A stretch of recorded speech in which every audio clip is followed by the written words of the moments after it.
this is here. All right. We completed the first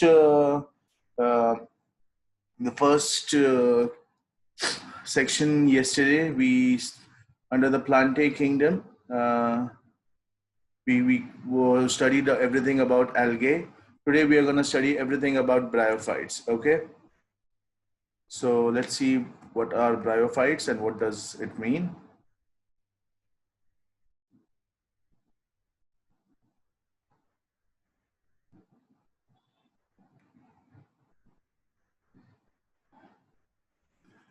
All right, let's see where it. Anyone has any questions about algae before we begin? I'm taking that as a no, and I'm going to start now. Okay, let's see. So bryophytes include the various mosses and liveworts. These are non-vascular embryophytes characterized by presence of an independent gametophyte and parasitic sporophyte. So what does this mean? So bryophytes are mosses, basically beings that survive near moist areas, in hilly areas and all. And liverworts are a type of plants which are also the ones that survive in moist area. Okay.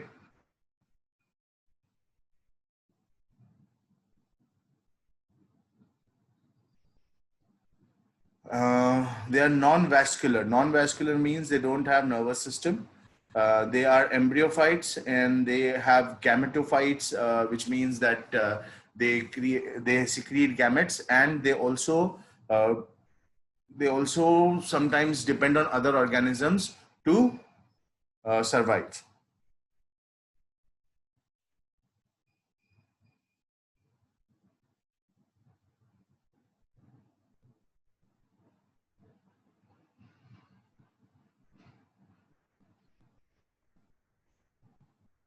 Habitat.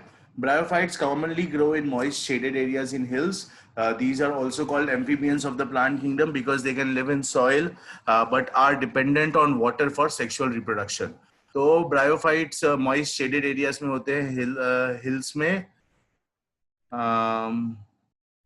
But इनको हम amphibians भी कहते हैं plant kingdom का, क्योंकि ये रहते तो सॉइल में है बट सेक्सुअल रिप्रोडक्शन के लिए पानी पे डिपेंड करते हैं.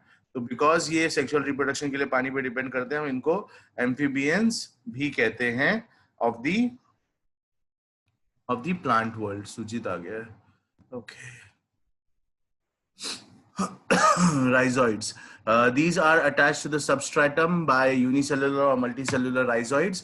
तो ये अपने सबस्ट्रेटम यानी अपनी बॉडी से कैसे जुड़ते हैं? यूनिसेलुलर और मल्टीसेलुलर राइजोइड से जॉइंट होते हैं.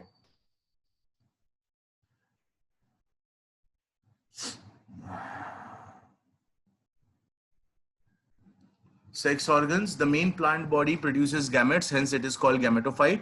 The sex organs in bryophytes are multicellular. The male sex organ is called antheridium, which produces biflagellate antherozoids, and the flask-shaped female sex organ is called archegonium, produces a single egg. तो इनका जो plant body है ये gametes produce होता है, इसलिए इनको gametophyte कहते हैं. ब्रायोफाइट्स के सेक्स ऑर्गन मल्टीसेल्युलर होते हैं, यानी कि एक से ज्यादा सेल के होते हैं. मेल सेक्स ऑर्गन को एंथेरिडियम कहते हैं, जो कि बाइफ्लैजिलेट एंथेरोजॉइड्स पैदा करता है. बाइफ्लैजिलेट मतलब दो डंडी वाला. और फ्लास्क के शेप का जो फीमेल का सेक्स ऑर्गन होता है उसको आर्चिजोनियम कहते हैं. वो एक टाइम पे एक ही सिंगल एग प्रोड्यूस करता है, जैसे बाकी के कई सारे एनिमल्स इंक्लूडिंग ह्यूमन बींग्स भी एक टाइम पे एक ही एग प्रोड्यूस करते हैं, उसी तरह ये भी वैसा ही करता है. Reproduction, it is of sexual type reproduction.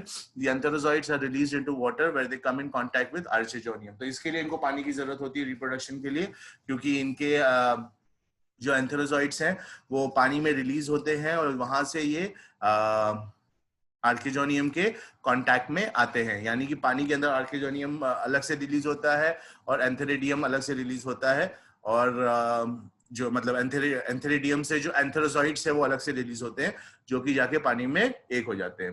ठीक है.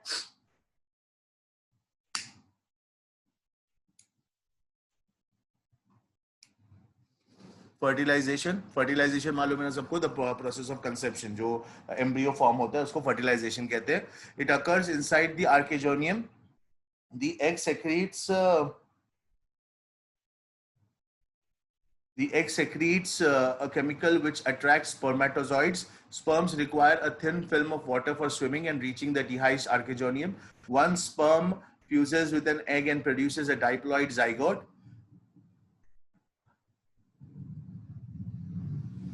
एक second. So one sperm fuses with an egg and produces a diploid zygote. Zygotes do not undergo reduction division method immediately. They produce a multicellular body called sporophyte.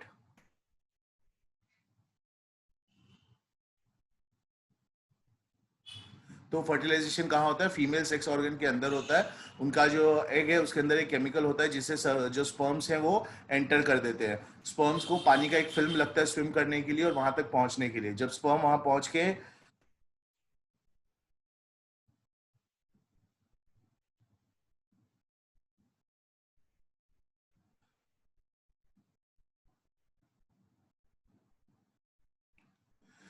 मतलब sperm वहां पहुंच के फिर egg को fuse करता है और zygote बनते हैं.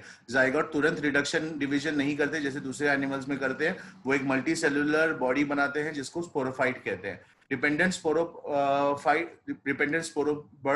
The sporophyte is not free living but attached to the photosynthetic gametophyte deriving nourishment from it. Some cells of the sporophyte undergo reduction division meiosis to produce haploid spores which germinate to produce gametophyte. The sporophyte of bryophytes is called sporangium because it is mainly dependent and meant for producing spores.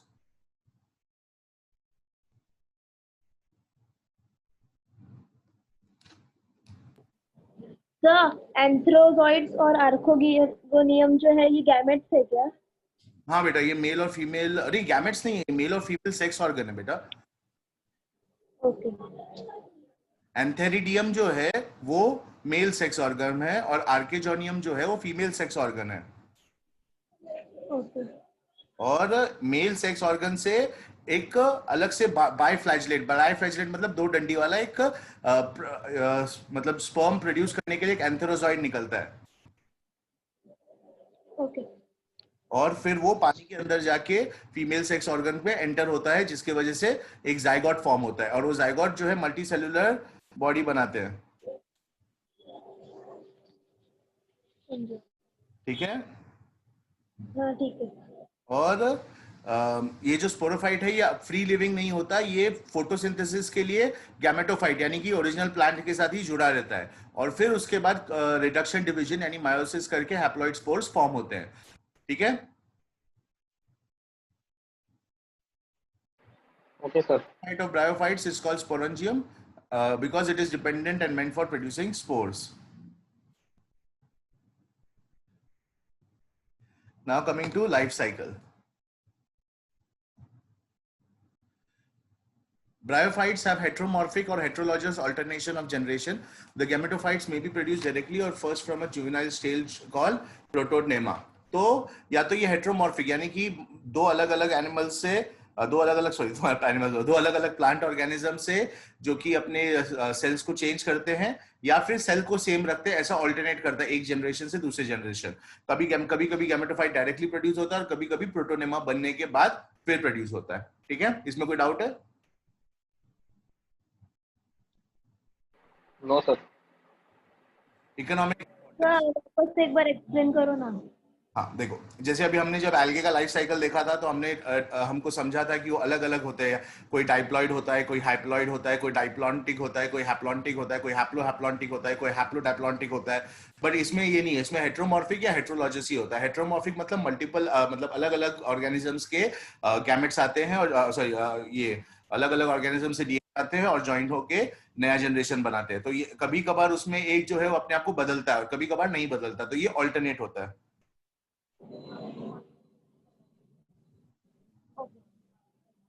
ठीक है, समझा? Yes sir.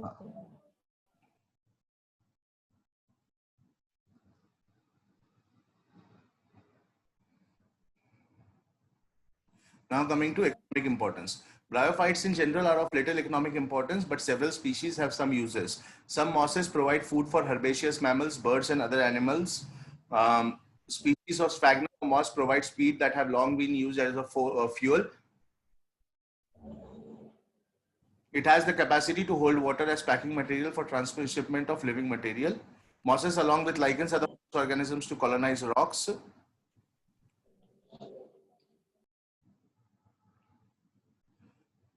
एक second.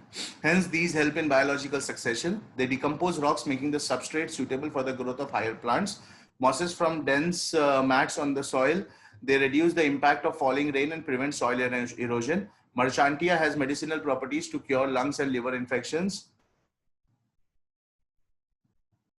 It also has anti-tumor properties. Bryophytes do not attain great heights. They may range from 0.4 to 70 centimeter and have thalloid body. Thalloid body मतलब plant body है उनकी. तो कुछ mosses जो है वो उनसे खाना मिलता है मैमल्स को, बर्ड्स को, एनिमल्स को. स्पैग्नम करके एक मॉस है जो पीट बनाता है जिससे फ्यूल बनाता है. और उसमें पानी सोखने की एक ताकत होती है जिससे हम पैकिंग मटेरियल यूज कर सकते हैं लिविंग मटेरियल्स के लिए. ठीक है.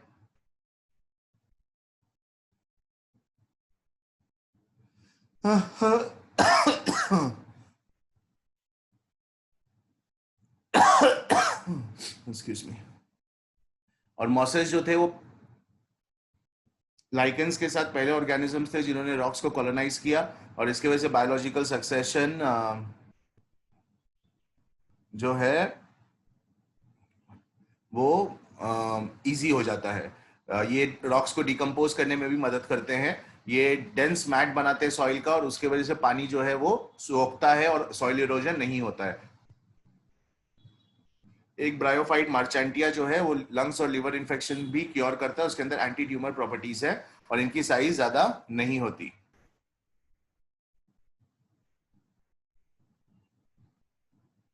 ठीक है. कोई डाउट इसमें अभी तक?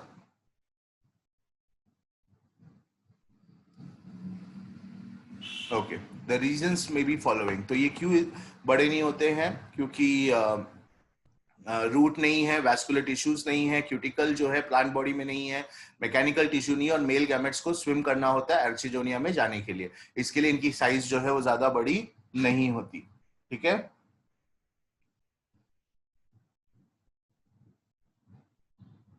क्योंकि अगर रूट होता तो जितना रूट बढ़ता उतना ही थाइलॉइड बॉडी भी बढ़ती. रूट नहीं है तो थाइलॉइड बॉडी भी नहीं बढ़ने वाली. और वैस्कुलर टिश्यूज नहीं है मतलब नर्व्स नहीं फॉर्म होते. तो नर्व्स नहीं फॉर्म होते तो साइज बढ़ने का कोई सवाल नहीं, क्योंकि मूवमेंट कैसे होगा फूड का और पानी का. क्यूटिकल नहीं है. क्यूटिकल क्या करता है? क्यूटिकल बाहर से प्रोटेक्ट करता है, तो वो नहीं है. मैकेनिकल टिश्यूज नहीं है.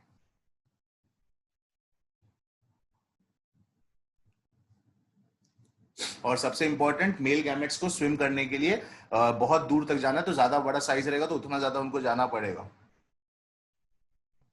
ठीक है. Now coming to types of bryophytes. The bryophytes are generally classified into two main groups, liverworts and mosses. तो liverworts क्या है देखते हैं हम लोग पहले. Liverworts, Hepatis copsida, usually grow in moist, shady places such as banks of streams, marshy ground, damp soil.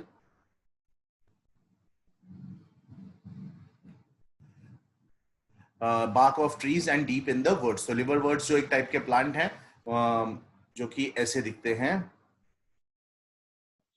लिवरवर्ट्स कैसे दिखते हैं? ये देखिए यहाँ पे दिख रहा है मार्चेंटियोफाइटा और ये सब लिवरवर्ट्स हैं. ऐसे प्लांट्स आपने देखे होंगे.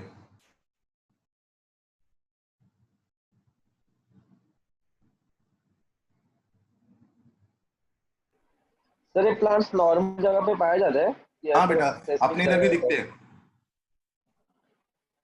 Okay sir.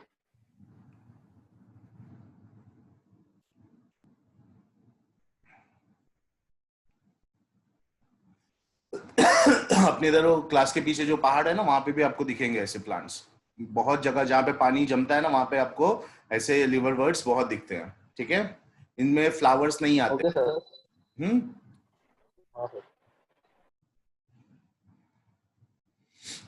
Thallus. The plant body of a liverwort is thalloid. Example, Marchantia. The thallus is dorsoventral and closely appressed to the substrate. The leafy members have tiny leaf-like appendages in in 2 rows on the stem like structure. तो उसका जो body है वो छोटा होता है और एकदम नजदीक होता है मेन बॉडी के, मतलब ऐसा बड़ा नहीं होता, लीफी होता है, उसके छोटे छोटे पत्ते आते हैं उनके ऊपर और 2 रो में आते हैं एक स्टेम जैसे स्ट्रक्चर के ऊपर। उनके जो राइजोइड्स होते हैं वो यूनिसेल्युलर होते हैं और इसमें भी लिवरवर्ट्स में 2 टाइप के हो सकते हैं, एक स्मूथ वॉल्ड और ट्यूबरकुलेट। ट्यूबरकुलेट मतलब जो मोटा सा रहता है, जैसा जिससे लगता है उसके अंदर पानी भरा हो। ये देखो अपन ने अगर कभी अपन जहाँ पे बहुत सारा पानी भरता है पत्थर वत्थर के नीचे, तो छोटे छोटे छोटे छोटे पत्ते होते हैं, अगर उसको खींचेंगे तो फट से निकल जाएगा और उनका स्टेम्स मोटा मोटा लगता है, जैसे लगता है पानी भरा है। तो ये इसके वजह से ही होता है, ठीक है। Now coming to reproduction. Reproduction may occur both by asexual and sexual means in liverworts. Asexual reproduction it occurs by fragmentation of thalli, or thalli is the thallus. It occurs by fragmentation of thallus or by the formation of specialized structures called gammae, which means gamma. Gammae are green multicellular asexual buds which develop in small receptacles called gamma cups located on the thallus. The gammae have become detached from the parent body and germinate, forming new individuals.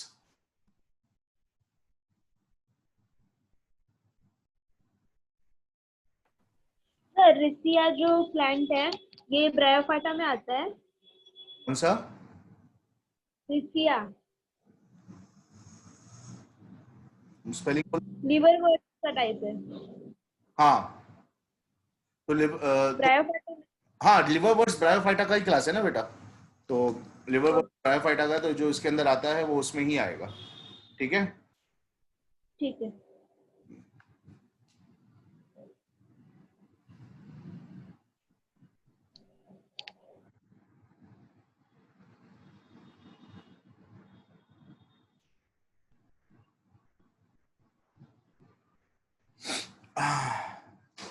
Sexual reproduction. During this, male and female sex organs are produced either on the same or on different thallus. The sporophyte is differentiated into a foot, seta, and capsule. After meiosis, spores are produced within the capsule. These spores germinate to form free-living gametophytes. Example: Riccia, Marchantia, Pellia, Porella, etc. So Riccia, जैसे आपने पूछा, is an example of bryophyte because it's an example of liverworts. ठीक है? तो आप देख सकते हो कि कैसे जो मेल ये है और जो फीमेल ये है, दोनों में कैसे डिफरेंस है, राइजोइड्स कैसे बनते हैं, गेमा कप कैसे होता है और स्पोर्स कैसे जर्मिनेट होते हैं। तो पहले एग्जांपल में आप देख सकते हो फीमेल थैलस कैसा है, आर्चेनियोजेनियोफोर दिख रहा है वहां पे, कैसे वो फ्लास्क शेप का है, और दूसरे इसमें मेल थैलस कैसा है, एंथेरिडियोफोर कैसे स्पोर्स क्रिएट कर रहा है। तो एक बार मायोसिस हो जाएगा तो स्पोर्स जो है वो जो कैप्सूल है उसके अंदर ही बनते हैं, ठीक है। ये डायग्राम्स इंपॉर्टेंट है, प्लीज उनको अच्छे से आप रिफर कर लीजिएगा, को मैंने ऑलरेडी नोट्स भेजे हुए हैं। Now coming to mosses. Mosses Bryopsida grow in dense mats over moist shady places, especially during rains. Some mosses grow in desert bogs and streams. Mosses आपने हमेशा देखे होंगे, आपने देखा होगा कि मट्टी मतलब जंगलों में नीचे जहां पे मतलब हम चलते भी वहां पे भी घास जैसा कुछ लेकिन गीला गीला पूरी तरह से फैला होता है, वही मॉस होता है। ये पानी के सोखने की वजह से होता है, ये धूप जहां पे गिरती है वहां नहीं हो सकता, तो पेड़ों के तनों के पास पत्थरों के नीचे आपको ज्यादा मॉस दिखाई देगा। देखो जैसे फॉर एग्जांपल बारिश के महीने में जो अपने पहाड़ होते हैं वो पूरा का पूरा हरे हरे दिखते हैं, ऑब्वियसली उनके ऊपर पेड़ हैं इसलिए भी, बट अगर आप नजदीक जाओगे तो खाली पेड़ नहीं होते, उनके पत्थरों के ऊपर भी मॉस जम जाती है, इस वजह से भी वो हरे हरे दिखाई देते हैं।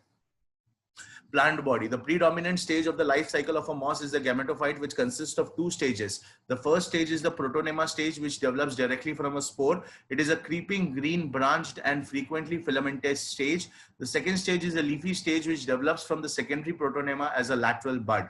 They consist of upright slender axis bearing spirally arranged leaves. This stage bears sex cell. तो प्लांट बॉडी जो है उसमें बहुत ही इंपॉर्टेंट लाइफ साइकिल जो होता है वो है 2 स्टेज का। एक है प्रोटोनेमा जहां पे स्पोर से प्रोटोनेमा क्रिएट होता है। मैंने आपको ऑलरेडी जो हम ब्रायोफाइट्स का ही बात कर रहे थे तब भी हमने समझा था कि ऑल्टरनेट होता है, कभी प्रोटोनेमा बनता है और कभी ये बनता है। तो यहाँ का ये जो पहला स्टेज है प्रोटोनेमा का है, तो ये ग्रीन ब्रांच्ड और फिलामेंटियस होता है, और सेकेंड स्टेज जो है वो लैटरल बड क्रिएट होता है जिसके बाद स्पोर्स बनते हैं, और इसी स्टेज में सेक्स सेल्स क्रिएट होते हैं। राइजोइड्स क्या है इसके, लॉन्ग मल्टीसेलुलर है, ऑब्लाइक सेप्टा है उसका, ऑब्लिक मतलब टेढ़ा। They take part in fixation and absorption of water. However, surface conduction through capillarity is an important mechanism of water supply to aerial parts. तो जमीन के अंदर से पानी जो है उसको सोख के ऊपर के जो पार्ट्स हैं वहां पे पानी पहुंचाया जाता है. Reproduction can occur by vegetative and sexual means. Vegetative is fragmentation by budding in the secondary protonema from exposed rhizoids and other parts like gemme, buds and tubers. और sexual reproduction, sex organs antheridia and archegonia जो हमने already study किया है. Male organs appear cup shaped while female organs are bud like. After fertilization the zygote develops into a sporophyte consisting of foot, seta and capsule. Sporophyte in mosses is more elaborate than in liverworts. Spores are formed after meiosis. The mosses have an elaborate mechanism of spores dispersal. Example Phaneria, Polytrichium and Sphagnum. यहाँ पे फनेरिया का एक example दिया. फनेरिया कैसा है, उसका capsule देखो कैसा है, सेटा देखो कैसा है, और पूरा का पूरा जो है स्पोरोफाइट है, जो नीचे का पार्ट है वो गैमेटोफाइट है. तो जो स्पोरोफाइट है वो रिप्रोडक्शन के बाद क्रिएट होता है. ठीक है, मैंने बताया ना आपको कैसे वो तुरंत एक नया स्पोरोफाइट क्रिएट करता है बिफोर क्रिएटिंग अ गैमेटोफाइट. तो ये जो ऊपर का पार्ट है, ये पूरा का पूरा पार्ट जो है ये रिप्रोडक्शन का स्टेज है उनका. ओके, और स्पैग्नम का गैमेटोफाइट आप देख सकते हो, एंथेरिडियल ब्रांच है और आर्कियोजेनल भी ब्रांच है वहां पर. इसके डिफरेंसेस क्या है लिवरवर्ट्स और मॉसेस के, ये क्वेश्चन आ सकता है, इंपॉर्टेंट है. Liverworts are dorsiventral, mosses have radial symmetry. Liverworts are thalloid और foliose, mosses are only foliose. Liverworts leaves are not present in midribs. Mosses have unbranched midrib. Rhizoids are unicellular, rhizoids are multicellular. Plant bears scales, scales are not there. A conducting strand is absent, a conducting strand is commonly present. Sporophyte is differentiated in foot, seta and capsule. It is not differentiated in foot, seta and capsule. Capsule often possesses elaters. Elaters are absent. Dehiscence occurs through elaters. Peristome perform these functions. A protonema stage is absent. A juvenile protonema stage is present. ये बहुत important है, इसको याद करेंगे हम, and we will ensure कि हमारे से अच्छे से होता है. And that completes brophytes. Do you have any questions? Sir dorsiventral क्या है? डॉर्सीवेंट्रल बहुत इंपॉर्टेंट क्वेश्चन है बेटा. तो जो भी ये लिवरवर्ट्स हो गए या फिर मॉसेस हो गए, इनका शेप कैसा है ये समझना बहुत जरूरी है. तो डॉर्सीवेंट्रल मतलब क्या होता है कि इसका जो डॉर्सल और वेंट्रल सरफेस है वो डिसिमिलर है. डॉर्सल स्ट्रक्चर, अभी तुमको पता है अपना भी डॉर्सल और वेंट्रल दो पार्ट होता है, मालूम है तुमको? सर 10th में बायलेटरल और रेडियल और सिमेट्री इस तरीके का था. ओके सर डॉर्सल मतलब आगे का ना? यस बेटा, डॉर्सल मतलब आगे का. तो जो तेरा फेस का पार्ट है ना बेटा, फेस और सामने का बॉडी और जो पीठ और पीछे का बॉडी है वो वेंट्रल है. तो उसी तरह लिवरवर्ट्स जो वेंट्रल है, यानी कि उनका आगे का और पीछे का बॉडी डिसिमिलर है, वो मैच नहीं करता, वो पूरा का पूरा डिफरेंट हो जाता है. और रेडियल सिमेट्री क्या होती है? रेडियल सिमेट्री मतलब जैसे अगर एक तरफ एक ब्रांच निकला तो एग्जैक्टली उसके ऑपोजिट दूसरा ब्रांच भी निकलेगा. बस वो एग्जैक्टली बायलैटरल नहीं होगा. बायलैटरल में तो परफेक्टली आधा आधा परफेक्टली कॉपी हो जाता है, उस तरह नहीं होगा. बट वो एक एज इफ एक पॉइंट लेके एक सर्कल बना दिया हो तो उस तरह का रेडियल सिमेट्री क्रिएट होगा. ठीक है, ओके सर. अदिति और कोई डाउट और बेटा? सर फॉलियो, हाँ, फॉलियो सेकंड पॉइंट में है ना? फॉलियोस. हाँ. तो प्लांट्स जो हैं लिवरवर्ट्स के थैलॉइड होते हैं. थैलॉइड मतलब तुम्हें पता ही है, यानी कि उनका एक प्लांट बॉडी होता है पूरा. और फॉलियोस मतलब उसका लीफ लाइक शेप होता है, लोब्ड लीफ लाइक शेप होता है, उसको फॉलियोस कहते हैं. ठीक है, तो लिवरवर्ट्स में दोनों हो सकता है, प्लांट लाइक स्ट्रक्चर भी हो सकता है और फॉलियोस भी हो सकता है. बट मॉसेस सिर्फ और सिर्फ फॉलियोस है, यानी कि खाली की खाली पत्तों से ही बनते हैं. मॉसेस में बॉडी नहीं होती, स्टेम नहीं होता, स्ट्रक्चर नहीं होता, सिर्फ पत्ते ही पत्ते होते हैं. ठीक है, ठीक है.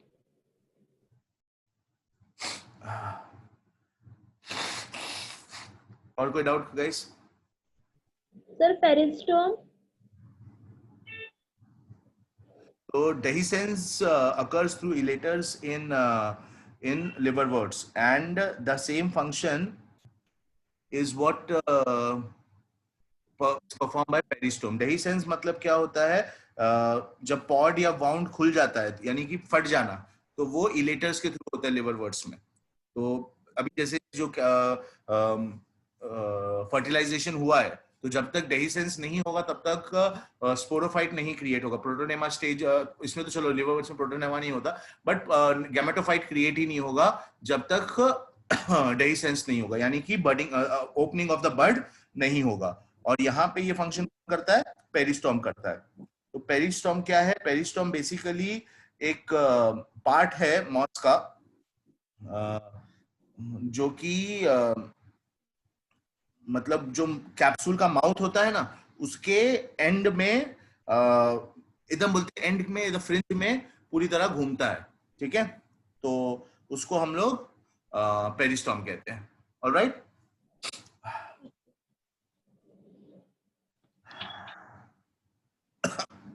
अभी बचा है टेरिडोफाइट्स, और आगे और भी हैं। टेरिडोफाइट्स आज करते हैं क्या, या ज्यादा हो जाएगा? टेरिडोफाइट्स कल ही करते हैं, आज के लिए बस हो गया इतना। मेरे को केमिस्ट्री का भी एक लेक्चर लेना है, मैं थोड़ी देर बाद केमिस्ट्री का लेक्चर भी अपलोड करूंगा। अगर आप लोग अवेलेबल रहोगे तो आ जाना, नहीं रहोगे तो वीडियो देख लेना उसके बाद में। ठीक है, सर उसका एग्जांपल बताना, आपने वो बताना अगर कैप्सूल जैसा रहता है, हाँ। उसका एक एग्जांपल बताना, मतलब इमेज पेरिस्टॉम वगैरह कैसा हो तो। होता है, एक सेकंड ना। हाँ